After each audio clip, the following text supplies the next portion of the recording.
نحمده ونصلي على رسوله الكريم أما بعد فقد قال الله تعالى ومن يشاقق الرسول من بعد ما تبين له الهدى ويتبع غير سبيل المؤمنين نوله ما تولى ونصله جهنم وساءت مصيرا. وقال النبي صلى الله عليه وسلم لا تزالون بخير ما دام فيكم من رآني وصاحبني إلى آخر الحديث. وقال عليكم بسنتي وسنة الخلفاء الراشدين المهديين. عزیز ساتھیوں، اللہ تبارک و تعالیٰ کے کلام کی جو آیت کریمہ آپ کے سامنے پڑھی گئی، اس میں اس عنوان کا بہت ہی جامع، کامل اور شامل جواب دے دیا گیا ہے کہ جو ہدایت کے واضح ہو جانے کے بعد رسول صلی اللہ علیہ وسلم کی مخالفت کرتا ہے، جو شقاق کرتا ہے اور مومنوں کے راستے سے اعراض کر کے غیروں کے راستے کی پیروی کرتا ہے، ہم اسے اسی طرف گھما دیں گے جس طرف وہ گھوم رہا ہے۔ رافضیت کی طرف جانے والا رافضی ہو جائے گا، خارجیت کی طرف جانے والا خارجی ہو جائے گا، عقلانیت کی طرف جانے والا عقلانی ہو جائے گا۔ ایسے ہی جتنے بدعتی ہیں سب کے سب اسی بدعتوں کے اندر ڈوب جائیں گے، اسی میں بہہ جائیں گے۔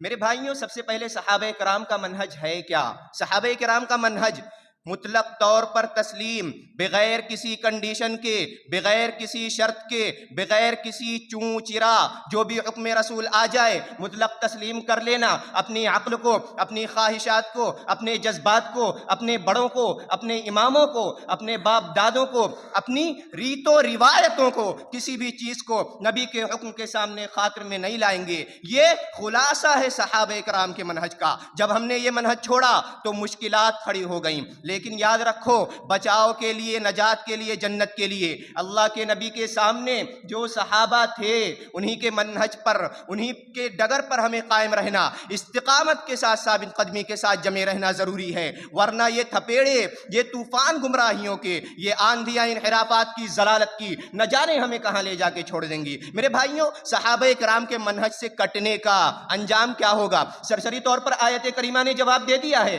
کہ دنیا میں بھٹک جاؤ گے، بہک جاؤ گے، گمراہ ہو جاؤ گے، اللہ تبارک و تعالیٰ بھی اپنا سہارا ہٹا لے گا۔ سب سے پہلا ہمارا انجام یہ ہوا کہ ہم نے صحابہ کا راستہ چھوڑا تو فرقوں میں بٹ گئے، ٹولیوں میں بٹ گئے، ہماری ہوا اکھڑ گئی، ہم دنیا میں ذلیل ہو گئے، رسوا ہو گئے، اتحاد کی رسی ٹوٹ گئی، اتحاد پارا پارا ہو گیا۔ اس لیے یہ بات ہم یاد رکھیں کہ صحابہ کا راستہ چھوڑنے کی وجہ سے سب سے بڑا خسارہ جو ہوا ہے وہ یہ کہ امت ایک نہ رہی، فرقوں میں تقسیم ہو گئی۔ دوسرا مسئلہ یہ پیدا ہوا کہ صحابہ کا راستہ چھوڑا تو ہم نے سنت کا راستہ بھی فراموش کر دیا، ہم الگ الگ بدعات کو ایجاد کرنے والے بن گئے۔ صحابہ کا منہج چھوڑنے کا نتیجہ یہ ہوا کہ امت سنت سے برگشتہ ہو گئی اور بدعات کے راستے پر چل پڑی۔ ایسے ہی میرے بھائیوں، امت نے صحابہ کی ڈگر چھوڑا تو دین کی صحیح سمجھ بھی ان سے اٹھا لی گئی۔ موجودہ دور کے جو فرقے ہیں بہت سارے، ان کے یہاں جو انحرافات پائے جاتے ہیں، اس کی بنیادی وجہ یہ ہے کہ انہوں نے اپنے دین کو سمجھنے کے حوالے سے صحابہ کرام کے فہم کو، ان کے منہج کو پیچھے ڈال دیا ہے۔ ایسے ہی یہ نقصان ہوا۔ اور کیا انجام ہوا؟ لوگوں نے صحابہ کے منہج کو چھوڑا تو بغاوت کے راستے پر چل پڑے، اپنے امام سے بغاوت، حاکم وقت سے بغاوت، خلیفہ وقت سے بغاوت۔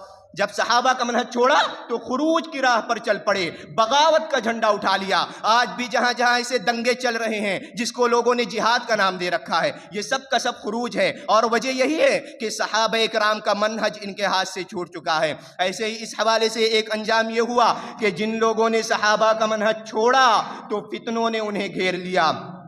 یاد رکھو، صحابہ نے امت کو فتنوں سے بچایا ہے۔ چنانچہ جب نبی اکرم صلی اللہ علیہ وسلم کی وفات ہوئی تو ارتداد کا فتنہ، انکار زکوٰۃ کا فتنہ، اس موقع پر حضرت ابوبکر صدیق کا جو اسٹینڈ تھا، جو بات انہوں نے کہی تھی، اس کی بنیاد پر امت کو فتنوں سے بچایا گیا تھا۔ ایسے ہی ایک معاملہ یہ بھی ہوا کہ امت اللہ کے نبی کی خالص اتباع سے ہٹ کر امتیوں کو اپنا پیشوا بنانے لگی، اور اندھی تقلید کی وبا، تقلید شخصی کی وبا، قرآن کے مخالف مسلک، سنت کے مخالف مسلک، لوگوں نے اسے حتمی قرار دیا۔ صحابہ کا منہج چھوڑا تو امتیوں کے گلے کا پٹا، امت کے علماء، امت کے ائمہ کا پٹا ڈالنے پر مجبور ہو گئے، ورنہ دور صحابہ میں ہی یہ مسئلہ سمجھا دیا گیا تھا کہ حکم رسول کے سامنے، فرمان رسول کے سامنے کسی اعلیٰ سے اعلیٰ امتی کی بات کو بھی خاطر میں نہیں لایا جا سکتا۔ امت نے جب صحابہ کا منہج چھوڑا تو اپنے امت نے جب صحابہ کا منہج چھوڑا تو تقلید کا پٹا اپنے گلے میں ڈالا۔ ایسے ہی ہمیں یہ مسئلہ بھی سمجھ لینا چاہیے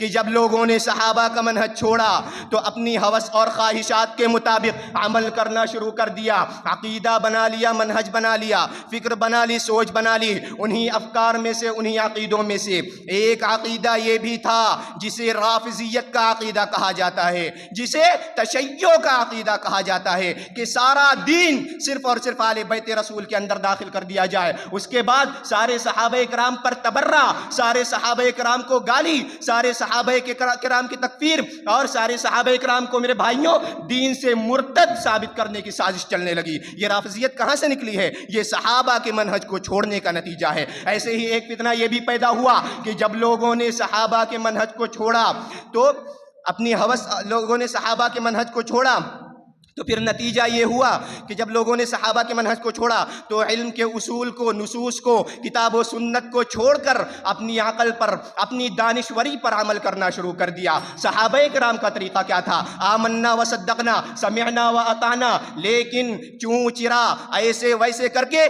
دین کا کھلواڑ کیا گیا، سنت کا مذاق اڑایا گیا، سنت کو رد کر دیا گیا۔ یہ معاملہ بھی کہاں سے پیدا ہوا میرے بھائیوں؟ یہ صحابہ کے منہج سے انحراف کے نتیجے میں یہ حالت ہو گئی ہے امت کی۔ اور یہ قاعدہ ہے، یہ اصول ہے کہ امت میں آج جتنے لوگ مشکلات میں ہیں، مصیبت میں، امت کی جو حالت ہے یہ صرف اور صرف اس وجہ سے ہے کہ صحابہ کا منہج چھوڑ دیا ہے۔ اور جب قیامت تک جب جو بھی صحابہ کا منہج چھوڑے گا، اس سے انحراف کرے گا، اس کا یہی انجام ہوگا، یہی حشر ہوگا۔ اس لیے ہمیں اللہ تبارک و تعالیٰ سے دعا کرنی ہے کہ اللہ تعالیٰ ہمیں ہمیشہ مرتے دم تک، قیامت تک صحابہ کے منہج پر، ان کے موقف پر چلنے کی توفیق عطا فرمائے۔ آمین۔ وآخر دعوانا الحمدللہ رب العالمین، والسلام علیکم۔